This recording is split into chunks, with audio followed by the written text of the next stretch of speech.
Hepinize Slovenya'nın Ljubljana şehrinden selamlar. Alp Gölleri turumuzun 4. günündeyiz. İlk 3 gün İtalya ve İsviçre'de gölleri, şehirleri gezdik. Şimdi yine geziye bir 3 gün daha devam ediyoruz. Şimdi sırada Slovenya'nın Bled Gölü, ki çok merak ediyorum çünkü çok kişi acayip seveceksin demiş. Sonra da Avusturya tarafı var. Otobüsümüz gelmek üzere, yine Avrupa rüyasıyla gezimize devam ediyoruz.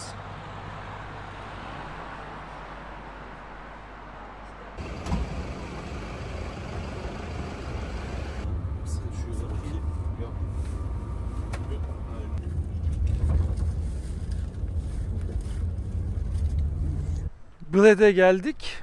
Aşağıda göl var ama önce şu tepedeki bir kaleyi görelim ve buradan manzaraya bakalım istiyoruz. Sonra göle ineceğiz.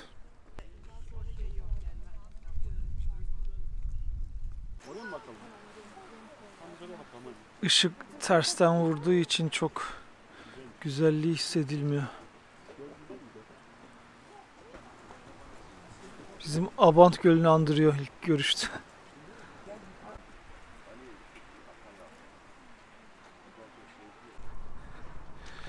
Bir de kalenin avlusuna gidelim.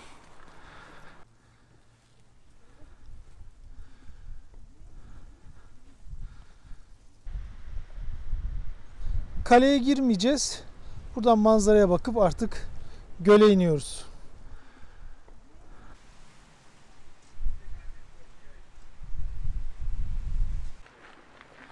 Bu tepeden göl kenarına yürüyerek iniyoruz.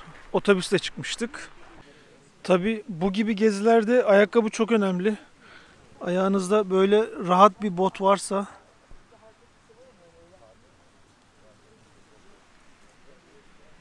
keyifli keyifli geziyorsunuz. Tabii bu gibi gezilerde kıyafet de önemli. Yani ne kadar teknik ürün olursa üstünüzde o kadar rahat geziyorsunuz. Mesela içinde sadece bir tişört var ama şu an hava 8 derece. Gayet üşümeden gezebiliyorum. Bunu katladığınız zaman da çantada hiç yer kaplamıyor. İşte gezerken bu gibi detaylar gezi kalitenizi yükseltiyor. Vallahi ya, aynı bizim Bolu Abant Gölü gibi değil mi? Evet. Direkt orayı anımsatıyor. Daha büyük.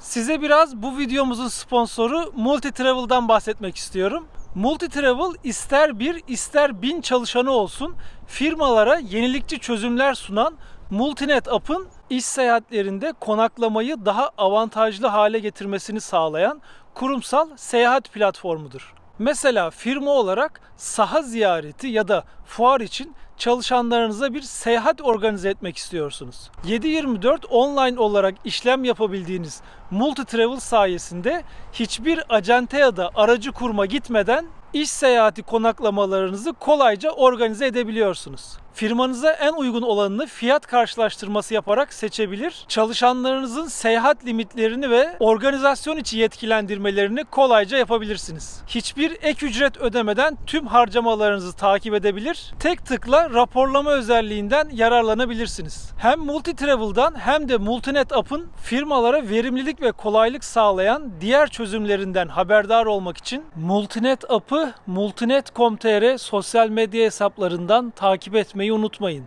Multitravel'a hemen başvurmak ve detaylı bilgi almak isteyenler ise multinet.com.tr adresini ziyaret edebilir. Tüm detayları ve linkleri açıklamada da bulabilirsiniz.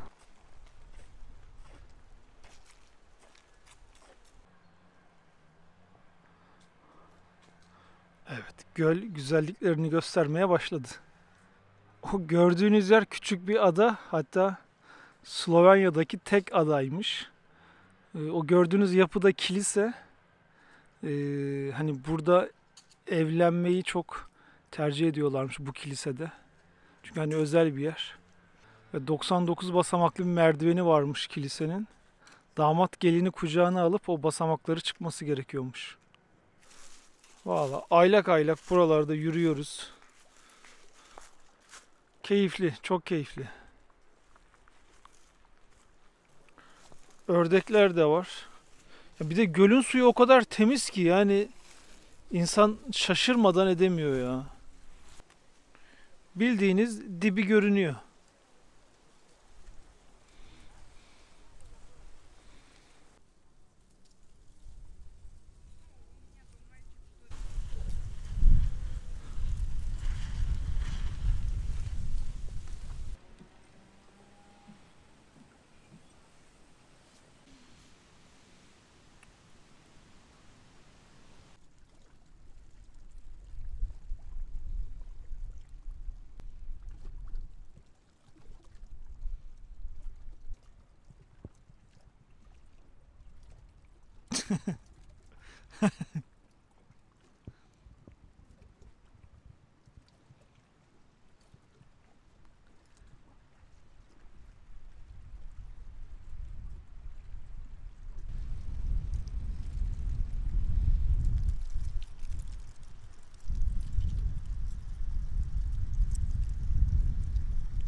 Ördekler kaçacak mı derken fazlası gelmeye başladı.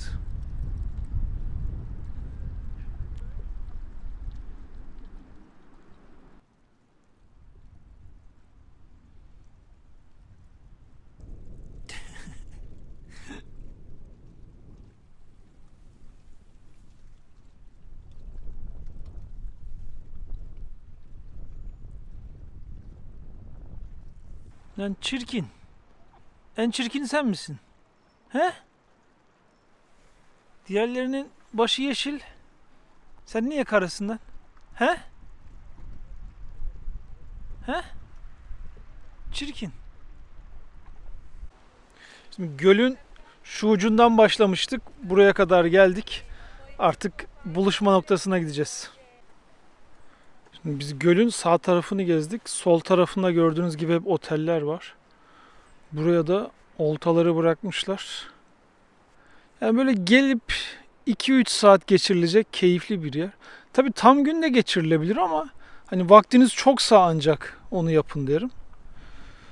Biz şimdi buradan geziye yine devam edeceğiz. Onun için vakti iyi kullanmamız gerekiyor.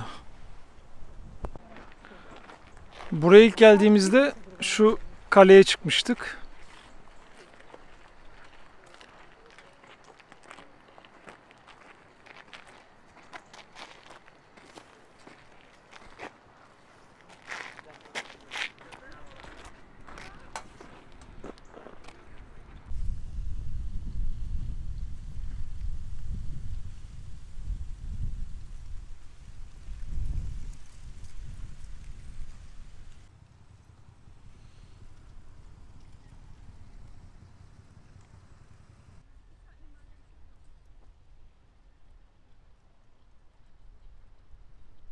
Bahsettiğim o küçük ada şurası.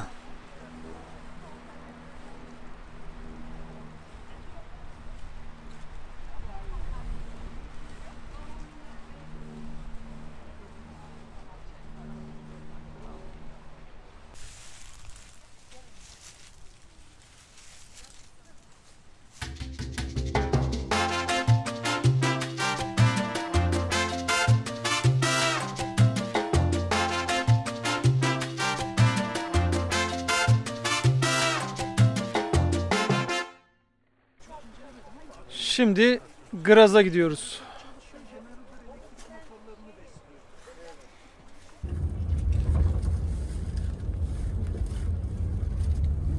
Slovenya'dan Avusturya'ya geçiyoruz. Sınırdayız. Sınırda bir pasaport kontrolü yaptılar. Polis otobüse geldi. Tek tek herkesin pasaportuna baktı. 5-10 dakika sürdü ve devam ediyoruz. Samstagabend hat die junge Studentin ihre letzte SMS verschickt. Seitdem sind die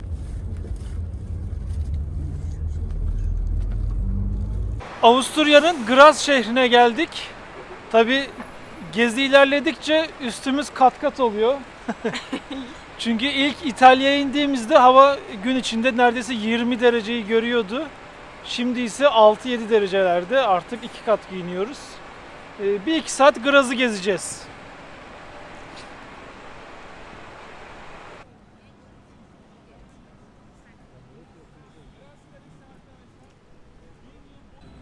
Bu nehrin adı Mur Nehri.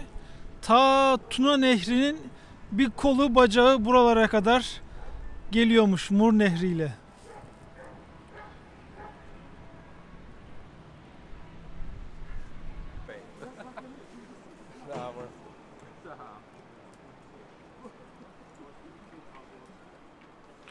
Böyle kestane görünce sokakta satılan aklıma hep İstiklal Caddesi geliyor.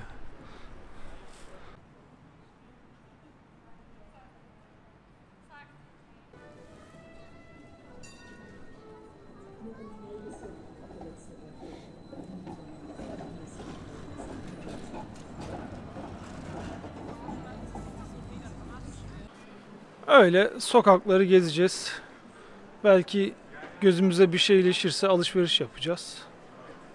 3 saatimiz var burada böyle serbest. Akşamı burada böyle gezerek geçireceğiz. Tabii şimdi doğruya doğru Türkiye'den kalkıp da burayı sırf gezmek için gelinmez. Ama bizim gibi yol üstünde konaklamanız gerekiyorsa o zaman kalabilir, gezebilirsiniz. Bu arada bu şehir merkezi de UNESCO'nun koruması altındaymış. Burası sanırım otel herhalde. Bir ilginç.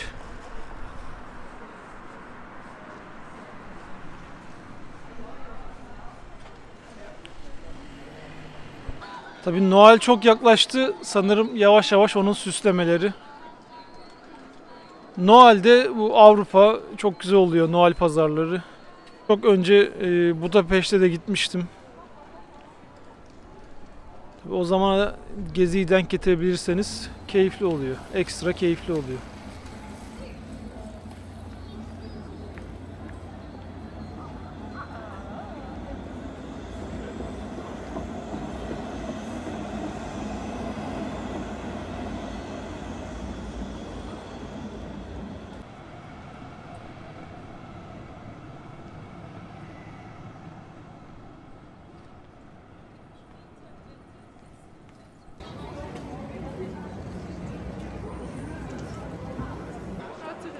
Sinevizyonu karşıya yansıtmışlar.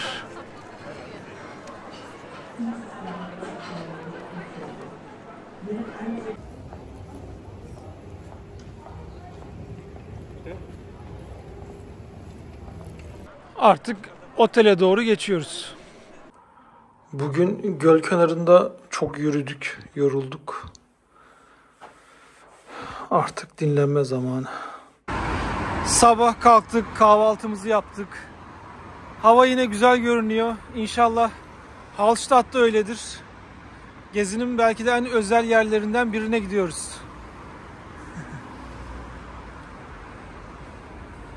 Karşıdaki bisiklet park yerine bakar mısınız?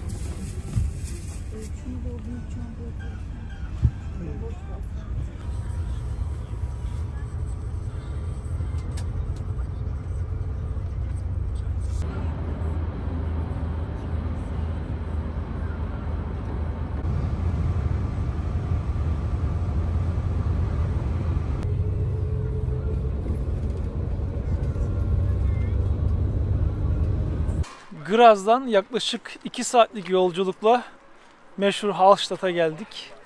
Bir 3-4 saatimizi, belki yarım günümüzü burada geçireceğiz. Ben buraya daha önce yazın gelmiştim. Yazı gayet güzeldi. Vallahi kışı da güzel görünüyor. Kar yağarsa tabii daha güzel olacaktı ama ne yapalım? Dağlardaki karla yetineceğiz. Köyün meydanı şu kilisenin olduğu yer. Oraya gidiyoruz. Şimdi Hallstatt çok ilginç bir yer. Şöyle ki nüfusu sadece 800 ama yüksek sezonda buraya günde 7 ile 10 bin arası turist geliyor. Burası 12-13 yıldır çok popüler bir yer. Tabii biraz da Instagram'ın etkisiyle. Hallstatt'ta tarihin bilinen en eski tuz madenlerinden biri var. Ve hala o maden aktif. Şu an 18 Kasım'dayız. Hava sıcaklığı 3-4 derece. Ümit ediyoruz ki yağmur yağmasın.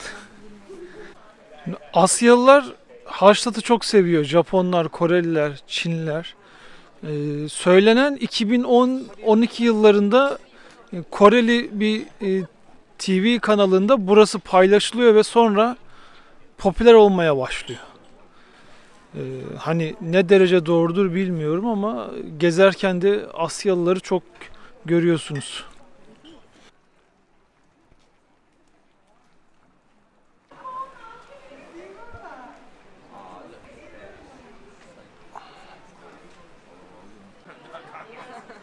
No, I said it to like Rob.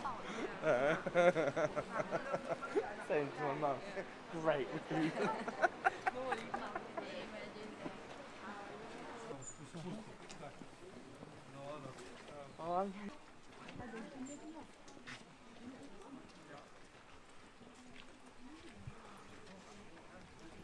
Fotoğraf çekmek için en güzel noktanın olduğu yerdeyiz. O yüzden böyle burası biraz kalabalık.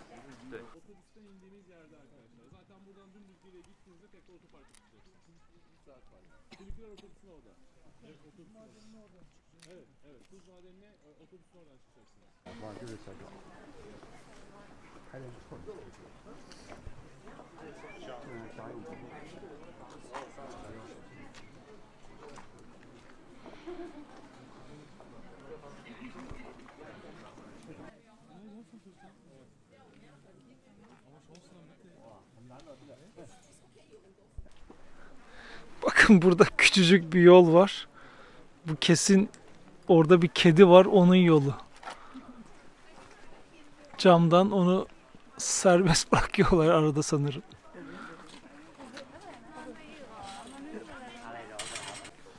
Şimdi evin manzarasını size göstereceğim.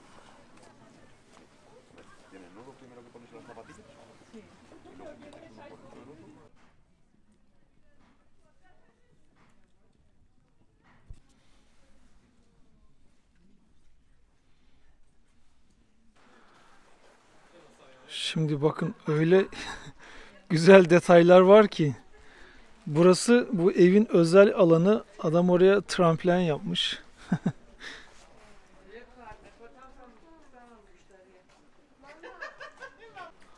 Şu ağaca bakar mısınız? Eve paralel büyümüş. Tabi burası çok küçük bir kasaba. Yani bir uçtan bir uca 10 dakikaya yürürsünüz. Ama böyle küçük detaylar tabi burayı çok daha özel yapmış. Dallar bütün evi sarmış ya.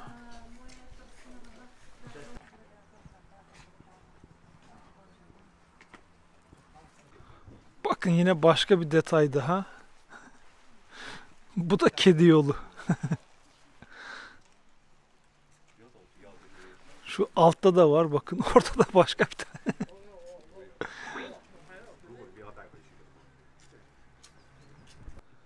Şimdi buraya da kedinin açıklamasını yapmışlar. 18 yaşındaymış. Arada işte tüylerini kestirmek için veterinere götürüyoruz demişler. Eğer görürseniz lütfen beslemeyin onu diyor. Çünkü o yaştaki kedi her şeyi yememesi lazım muhtemelen. Diyeti vardır. Yani kediye bile bu kadar değer veriliyorsa şimdi işte gerisini siz düşünün.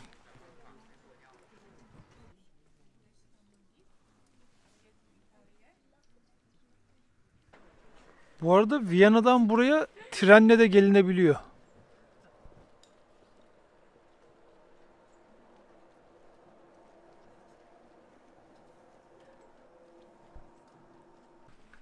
Yani o trenle gelince de tabii muhtemelen inanılmaz güzel manzaralar görürsünüz. Bir gün belki onu da kullanmak nasip olur. Burada bahçe yeri, kuş yuvaları hep evlerde var. Bakın süpürgenin yeri bile hazır.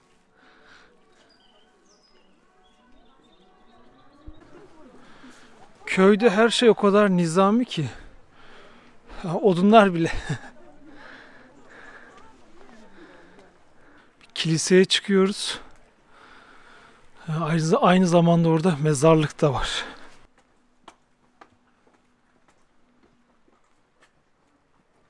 Şimdi burada şöyle bir gelenek süre gelmiş. 1720 yılında artık hani buradaki mezarlık yetmemeye başlamış ve her gömülen 15 yılda bir çıkartılıp şu kemik odasına koyuluyormuş kemikleri. Günümüzde de hala bu devam ediyormuş ama tabii siz bunu isterseniz, eğer vasiyetinizde varsa, ben öldükten sonra bu kemik evine koyulmak istiyorum, o zaman yapıyorlarmış. Kemik evine gireceğiz. Bu arada mezarların boyu çok küçük, yani 1 metre var yok. Sanırım ölüyü dik olarak gömüyor olabilirler. Şimdi içeride video çekmek yasak. Sadece fotoğraf çekmenize izin veriliyor. Fotoğraflarla anlatacağım. İçerisi hani küçük bir oda kadar. Ben 1700'lü yıllarda gelenek haline geldi demiştim ama aslında kemik odası 12. yüzyıldan beri varmış. En son buraya 1995 yılında birinin kemikleri getirtilmiş. Kafatasları yukarıda, diğer kemikler aşağıda gördüğünüz gibi. Ailenin isteğine göre kafatasını sanatçılar süslüyormuş. Hani ölüye sevgi gösterisi için. Kimisinde defne yaprağı var. O zaferin sembolüymüş. Meşe ağacı yaprağı ise şan ve şöhretin sembolü. Sarmaşık ise yaşamın sembolü. Güller de sevgi ve aşkın sembolüymüş. Ama artık günümüzde çoğu insan yakılmak istiyormuş bu bölgede. Onun için mezarlıkta öyle eskisi kadar yer ihtiyacı olmuyormuş. Önceki gelişim yazdı demiştim ya, o zaman burada çok fazla kano yapan vardı. Bakın şurada ortada bir tane var yine.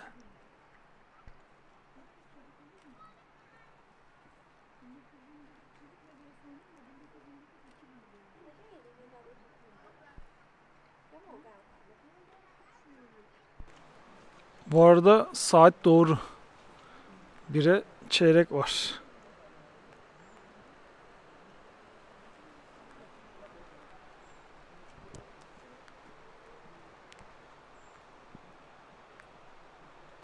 Her evin kapısında çiçek var ya.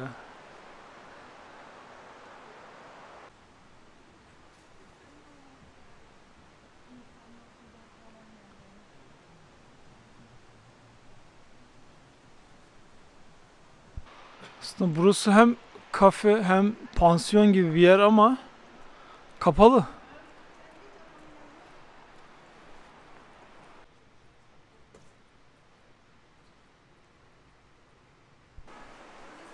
Tekrar köyün meydanına geldik. Döndük dolaştık.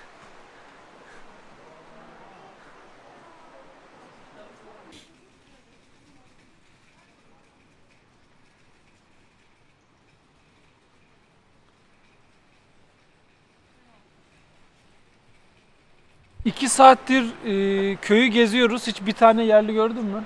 Görmedim. Çok fazla da Türk turist var. Türk ve uzak doğu turist çok. Yani kafe, restoranların yarısı kapalı. Oteller bile kapalı. Hani şaşırdım, ben hep açıktır diye tahmin ediyordum. Ben Hallstatt'ı çok sevmiştim. Şimdi de çok sevdim. Sence bu gezinin bir numarası Venedik mi, burası mı? Değişti, bir numara. Güncelleme geldi. Hallstatt kesinlikle bir numarası. Allah Allah. İnanılmaz huzurlu bir yer. Çok Venedik güzel. değil yani. Hayır değil. Yani bence Venedik. Bence, Yani bence Venedik Hallstatt'tan daha iyi. Ben burayı çok seviyorum. Ama hani burada gelip günlerce kalınmaz. Yani belki hani en fazla bir gece kalınır. Bir Öyle gece mi? kalınır, kafa dinlenir, huzur Ya- bulunur. Böyle ömrü artı 5 sene eklenir falan. Ya, akşamı da güzel olabilir buranın, bu sarı ışıklar burayı güzel yapar. Akşamını da görmek için bir gece kalınır bence. Neyse, bu sefer kalmıyoruz ama belki ileride gelir de kalırız. Belki. 1 saatimiz daha var. Dolanıp artık sonraki durağa doğru gideceğiz.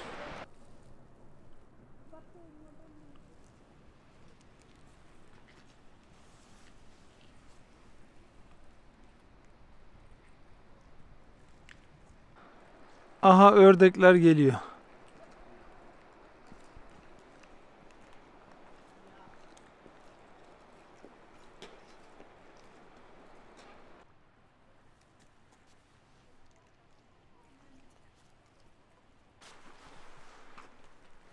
Oğlum sen ne yapıyorsun lan?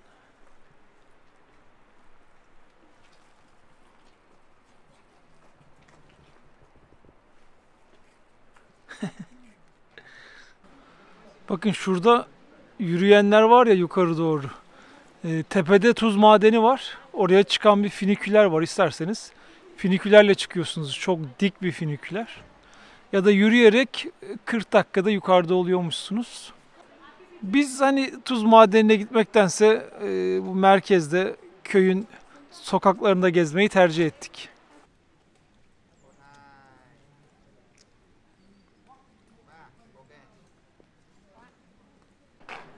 Ya ördekler, kuğular insandan kaçmıyor. Hatta görünce yanaşıyorlar bile.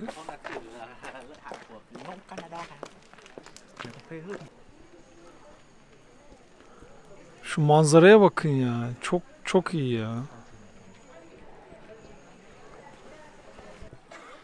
Duyan geldi. İnsanlar ekmek atıyor, patates kızartması atıyor.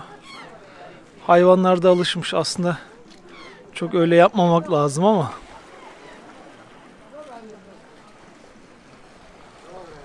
Tabii yani şunu da söylemek istiyorum. Bir tane seyyar satıcı gördün mü? Hayır, rahatsız Yok. edici hiçbir şey yok. Yani rahatsız edici bir tane bir kişiyi görmüyorsunuz. Çok iyi korumuşlar burayı o anlamda. Yani sokaklar zaten hani tertemiz, onu hiç söylemiyorum da. Her şey nizami jilet gibi. Turisti sevmiyorlar ama Ya evet, çünkü soğuklar. 800 kişilik bir kasaba, günde 10.000 turist gelince sevmeyebilirler. Orada da hak verilebilir belki. Çünkü kimi turist onları rahatsız edebiliyor. Hani sessiz sedasız gezen turiste bence bir şey demezler de. Ya özel alanlarına giriyorlar. Sürekli uyarı asmak zorunda kalmışlar büyük ihtimalle. Burası Evet. evdir, girmeyin diye. Evet, evet, evet, evet. Ama çok güzel. Evet. Buluşma noktamıza geldik, artık yola çıkacağız.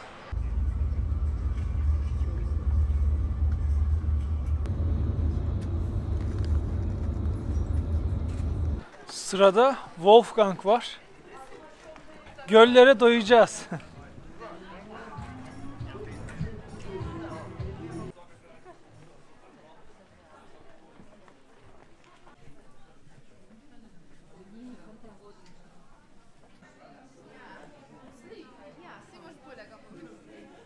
Burası sanki Hallstatt'tan bir tık daha kalabalık gibi.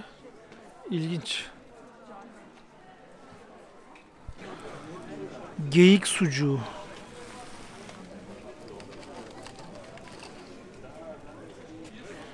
Şöyle bir tanesi 12 euro.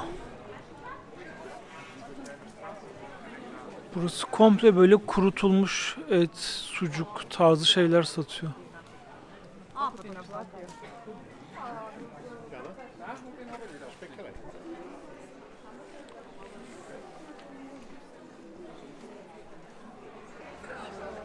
Tabii Noel'in geldiğini anlayabiliyoruz. Bu gibi yerler hep Noel'de kuruluyor. Sıcak şarap satılıyor.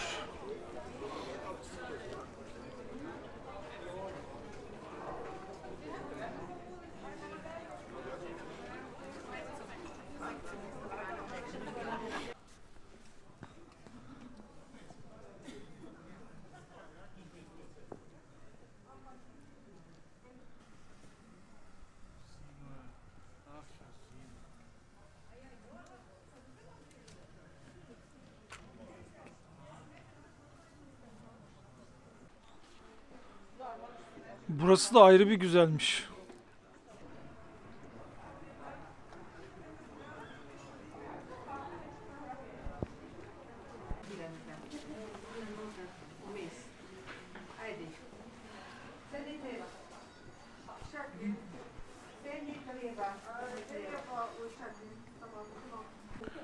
Bu arada kilisenin avlusundayız ama hani içeri girmeyeceğiz artık, yeterince kilise gördük. Mozart Avusturya'nın Salzburg şehrinde doğmuş. Sanırım ona istinaden burada böyle notalar var. Bu köyde Noel pazarları erken kurulmuş bence. İşte köşelerde hem hediyelik eşya satılıyor, kimisinde çikolata, kimisinde yiyecekler. Çeşit çeşit şeyler. Burada mesela sabun var. Gördükleriniz sabun. Sosis, peynir, salatalık gibi yapmışlar.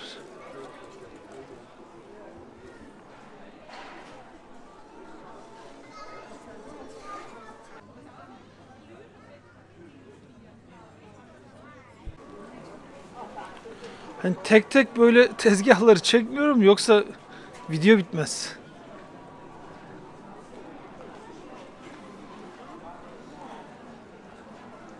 Burası Hallstatt'tan daha kalabalık görünüyor. Nasıl oluyor anlamadım.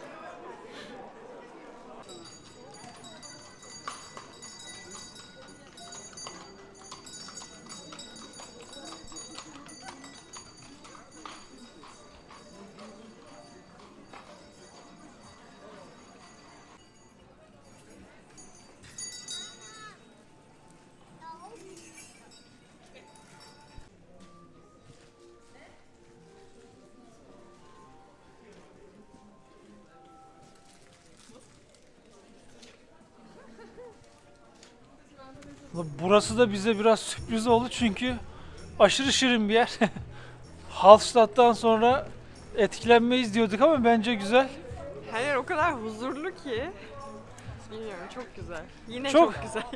Her yer çok düzgün ya yani. Güzel yerler. Çok güzel korumuşlar, güzel bakıyorlar. Biz artık şimdi Salzburg'a geçiyoruz.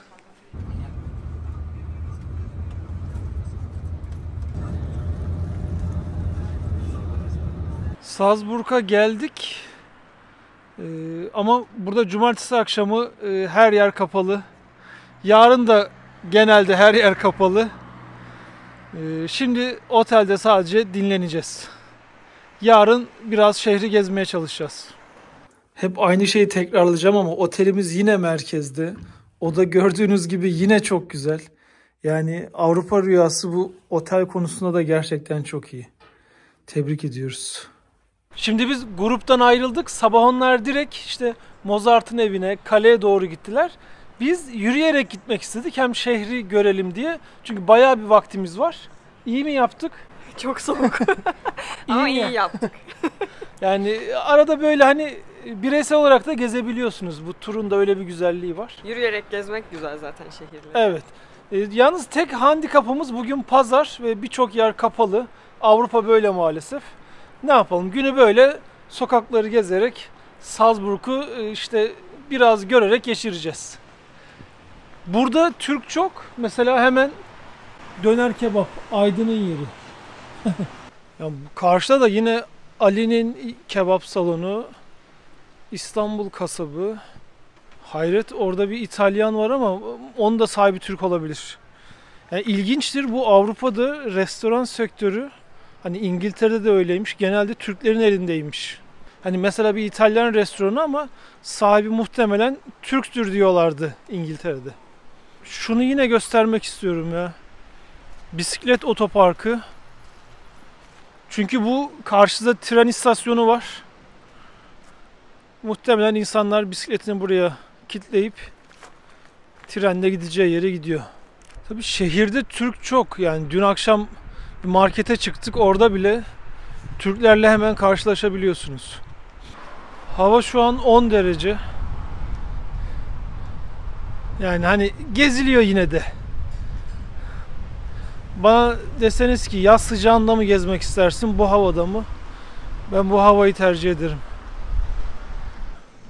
Her yer kebapçı ya.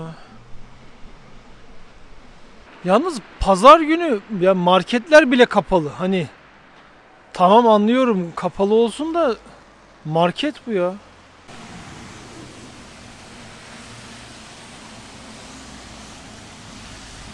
Şimdi Mozart'ın evine doğru gidiyoruz. Karşıda da kaleyi görüyorsunuz. Karşıda gördüğünüz yapı Mirabel Sarayı. 17. yüzyıldan kalmaymış. Önünde güzel bir parkı var. Bir tek kafeler ve fırınlar açık. Sanki pazar günü yani mağazayı açmak yasak gibi bir durum hissediyorum. Kırmızıda da geçtik. Mozart'ın evi şurası. Yalnız içeri girmeyeceğiz çünkü internetten yorumlara baktım. Evde hani sergilenecek çok bir şey yokmuş. 13-15 euro verip hiç girmeyin dediler. Biz yine böyle sokakları gezmeye devam edeceğiz. Evet, yine bir köprü ve üstünde milyonlarca kilit.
Kaleye doğru böyle çıkıyoruz.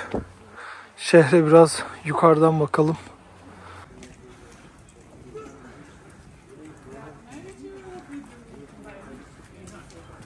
Kalenin içine girmiyoruz. Etrafında böyle güzel yollar var. Buraları kendimizce keşfediyoruz. Kalenin etrafında çok güzel yürüme rotaları, yolları var.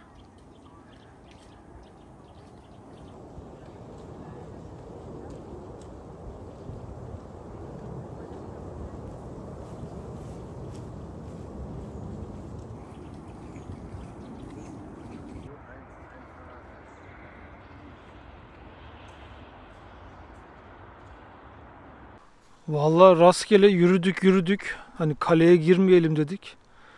Etrafta böyle çok güzel manzara noktaları var.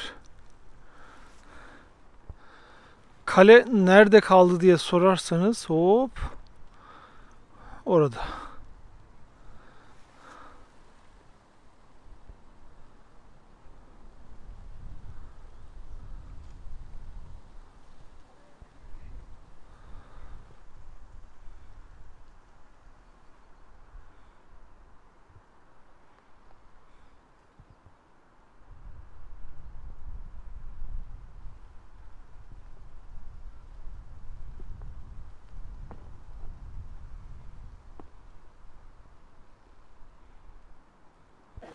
Biz şimdi asıl kaleye girmedik.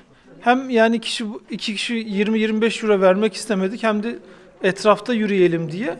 Ama çevrede böyle irili ufaklı başka kaleler ve oralarda yürüyüş rotaları var ve ücretsiz. Ve bence oralar çok daha güzel. Çünkü kaleyi uzaktan da görebiliyorsunuz. Olur ya bu taraflara gelirseniz kalenin etrafındaki yolları yürümeyi deneyin derim.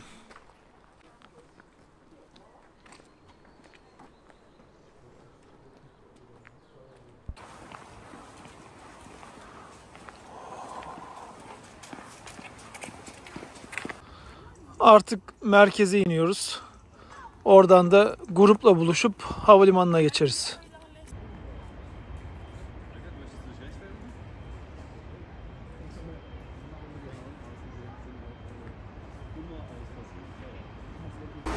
Şimdi kalenin üstünde etrafında dolandık. Altından böyle tünelle, yürüyüş tüneliyle merkeze geri iniyoruz.